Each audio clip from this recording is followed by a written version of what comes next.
Good morning. I'm Mark Allen with Gaper.io, and I'm here today with Zach James, the founder and president of Rabbit Tractors. Good morning, Zach. How you doing? Thanks for having me, Mark. I'm doing good. That's good. So can you share a brief background of yourself and your work experience? Yeah, so myself, I am a corporate law and finance guy. Hmm. So studied finance, did that for a couple of years, then went and got a law degree at the University of Michigan, worked at the SEC for a little bit. Um, I mostly did corporate governance and securities work, but I've always had an entrepreneurial bend. So after doing that, I was trying to find a way to get back sort of to my roots, back to rural Indiana. And so I founded a company, Rabbit Tractors. Very good. And what has been your experience with remote employment, both as a remote employee and a remote employer? So right when I started Rabbit, I actually did remote legal services for a while Hmm. to just kind of keep the lights on as I was going out and seeking venture capital funding. And I liked it so much that as we're building out Rabbit Tractors, we are a completely remote team, at least at the moment, and probably for a long time into the future, most of us will work remotely at least a large portion of the time. Very interesting. What's been your experience as a remote employee? I don't think I'll ever work in an office again. It's once you kind of work out the kinks of the system, keep the dogs from barking, keep the kids from running in when you're on calls.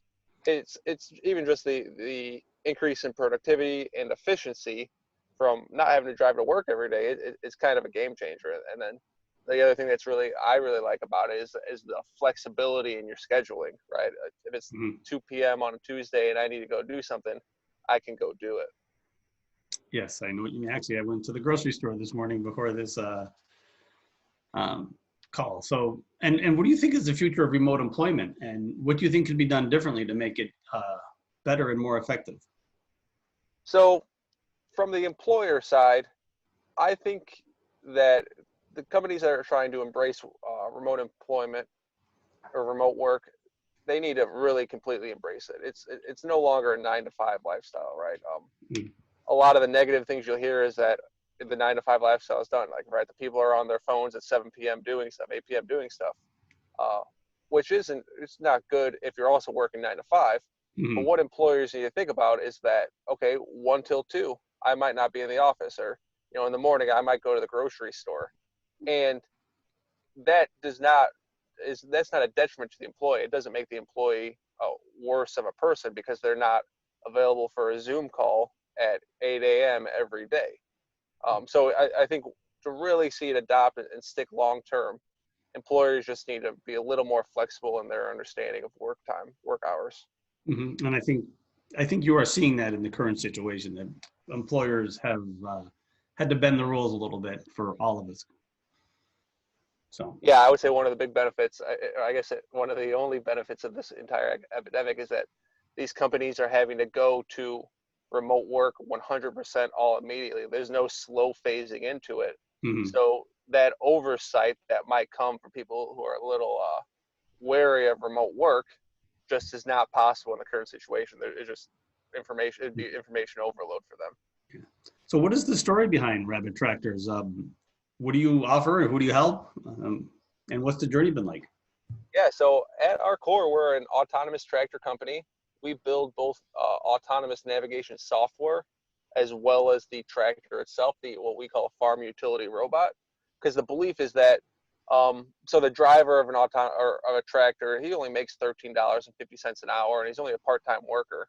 So that savings alone really isn't enough to adopt autonomous technology in agriculture. Where Hmm. we think the real value to a farmer is going to be is that when you're no longer tied to a driver per tractor, you can rethink what a tractor actually is. And so that's what we're doing. We're building what we call a farm utility robot, and it's a small, compact vehicle. It's about the size of a golf cart, about the same horsepower as a golf cart, but Hmm. it's all electric, omnidirectional steering. And the idea is that you run 3 to 5 of our smaller units instead of one big $500,000, 450 horsepower tractor. Hmm. Very interesting. And I would imagine that has a huge savings to the farmer. Sure. Yeah. From a efficiency standpoint, one, we use about 28 times less energy than a tractor would on a per acre basis. A large portion of that is because we're all electric, and we are all electric. So you can source your power in different ways. And then from a productivity standpoint, we're about 30% more productive on a per dollar purchasing cost basis. And then agronomically, one of the big robbers of yields for a farmer is soil compaction. When you drive a 20-ton tractor over the soil, that ground gets smashed down and it's hard like concrete. And the roots of the plant kind of, they really got to work to fight through that. And so the plant's spending all of its energy fighting to grow roots instead of growing your corn or your soybean. So by eliminating that 20-ton tractor, we eliminate that soil compaction. And a farmer can see up to a 15% increase in yield, so a 15% increase in revenue just by the tractor not weighing as much. Wow, that's really cool. And I've driven golf carts, and they are not really very heavy. They bounce around a lot. So, how did you incorporate the idea of remote at your company? So we all work remotely. And that was just kind of us being a startup, right? I go find some guys. As you can guess, it was kind of hard for a lawyer to find engineers willing to quit at whatever they were doing and join a remote tractor company or an autonomous tractor company. So just by necessity, the people I found were not located in the Chicago suburbs, so we were going to work remotely. And going out of that, we all kind of really enjoyed it. We were independent. I found that the people who wanted to do that type of work remotely, were independent self-starters, perfect people for startups, kind of what you're really looking for in a startup. And we just continue to grow in that manner. Very cool. So the ongoing pandemic has caused a lot of companies to go remote, as we talked about earlier. On day one, they had no choice. Did that pose any major roadblocks or challenges that you didn't expect? Not for us, right? We were already completely remote, at least for the 90% of the work we do is remote. So we did not have any challenges in it. It was kind of, welcome to the party for everyone else. We've been here for a while. So is it not event? And I'm assuming you don't have an office anywhere? So we have a barn basically, but it's a barn in my backyard on a farm field, and the guys only come there when they need to do something on the hardware. But we've always been set up to work remotely, and pretty much everything we do is in simulation software. So right since this epidemic actually started, no one has needed to come to the warehouse or the shop besides me. And that's not because we're staying at home. It's just no one's needed to yet. Oh, that's interesting. And your developers, are they local and they just don't come in?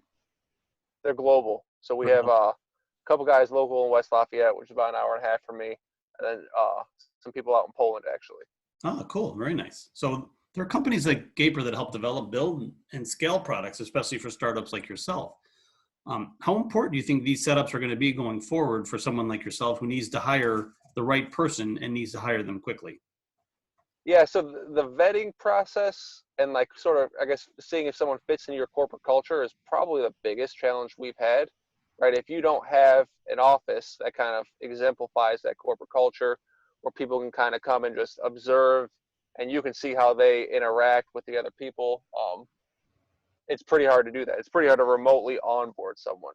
So having companies that help you vet engineers specifically beforehand is pretty beneficial.